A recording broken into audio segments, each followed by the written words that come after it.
ఇదైతే అమ్మ రెసిపీ అండి. చాలా అంటే చాలా టేస్టీగా ఉంటుంది. డెఫినెట్‌గా ట్రై చేయండి.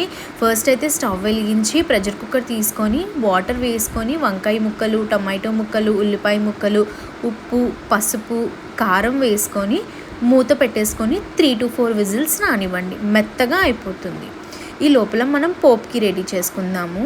వెల్లుల్లి రెబ్బలు, ఆవాలు, జీలకర్ర, ఎండుమిరపకాయలు, కరివేపాకు వేసుకోండి పోపుకి.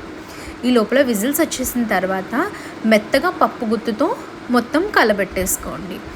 గ్యాస్ మీద మళ్ళీ స్టవ్ మీద పెట్టుకోండి మళ్ళీని, సో దట్ దగ్గరగా అవుతుంది. కొంచెం చింతపండు రసం వేసుకోండి, చాలా అంటే చాలా తక్కువ.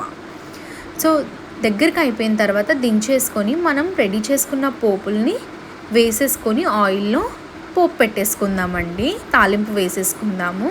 చాలా అంటే చాలా బాగుంటుందండి. చపాతీల్లోకి ప్లస్ రైస్లోకి చాలా టేస్టీగా ఉంటుంది. డెఫినెట్‌గా ట్రై చేసి కామెంట్స్‌లో చెప్పండి.